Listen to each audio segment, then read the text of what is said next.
today let's start with chapter number 1, environment. In this chapter we will study about environment. Environment क्या होता है? सारी जितने भी external condition होती है जिसमें organism रहते हैं उसे क्या कहा जाता है? environment.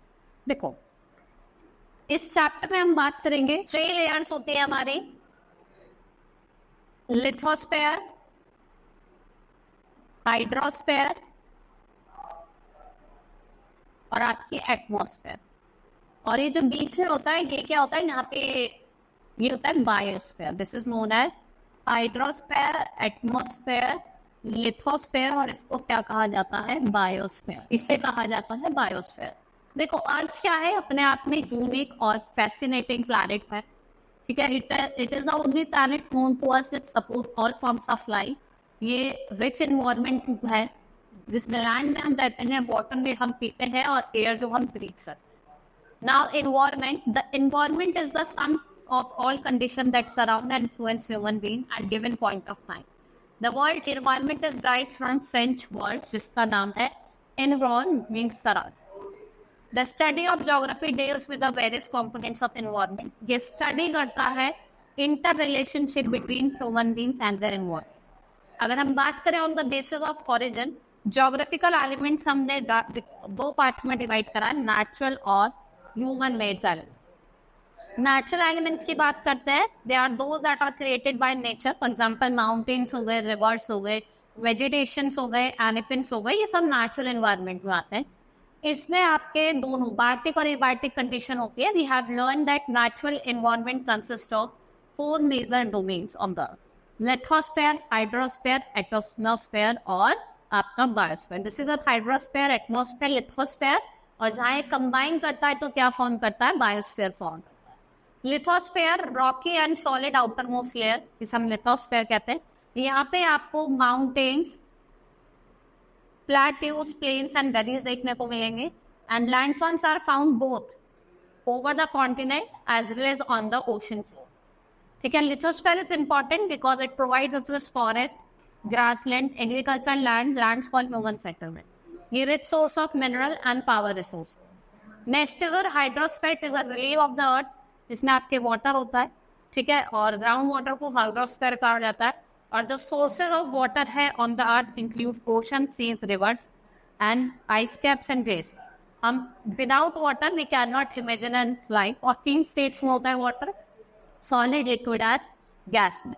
Now atmosphere, mixture of gases which envelop the earth is called atmosphere. ये एक थिन लेयर है जो सराउंड करती है अर्थ को। इसमें आपके गैस, डस्ट और वाटर वेपर होते हैं। और जो वेदर और क्लाइमेटिक चेंजेस हैं वो नहीं होती है। Gravitational force of earth prevents air from escaping, ठीक है। Beside this providing oxygen that is essential for survival, it also protects our earth from harmful ultraviolet ray और most scorching heat of the sun. फिर है biosphere. All these 3 spheres, the lithosphere, hydrosphere and atmosphere, ये एक meet करते हैं और एक narrow zone बनाते हैं जिसको हम क्या कहते हैं? Biosphere. The plant and animal kingdom together form biosphere. ये एक लिथोस्फेयर, हाइड्रोस्फेयर और एटमॉस्फेयर जहाँ पे इंटरेक्ट करते हैं एक दूसरे से, और ये क्या सपोर्ट करते हैं? Life activities. Next is ecosystem. All living beings, being it plant, animal और human beings, are dependent on their immediate surrounding for survival, ठीक है। They interact with physical environment, their dependence on ecosystem. और जो size है ecosystem का वो as large है as rain, forest, ocean floor. The environment built by human is known as man-made environment। और जो man-made elements होते हैं जिसमें आपका एग्रीकल्चर, इंडस्ट्री, सेटलमेंट होता है, human being develop these features for comfortable living in their condition। The 2 types of environment जब interact करते हैं कि natural possess करते हैं, natural processes को possess करते हैं। Now role of human being in molding the environment। Early human being adjusted so that हम अपने को अपने environment के basis पे ही adjust कर लेते हैं। Most of their needs are fulfilled by environment resources. With the passage of time, quality and quantity, the develop of new techniques and new ways, use the environment as per the convenience। और जो industrial revolution है Europe का, it's enable large scale production of goods, जिससे क्या होता है? Transport और communication में इंप्रूवमेंट होता है और वर्ल्ड क्या बन जाता है? अपने आप में एक फैमिली में। Human environment interaction, human being and their activities all pose greatest danger to the environment। Beginning है ह्यूमन सिविलाइजेशन की. Men have not only used nature for their existence. By doing so, they have distributed the balance of nature. उन्होंने balance of nature को distribute करा. Environmental pollution. With the development of science and teaching, indiscriminate cutting of trees, pollution has reached alarming height. ठीक है. और जो perfect balance है meet between, आपको एक perfect balance बनाते हैं अपना natural और physical environment के बीच में.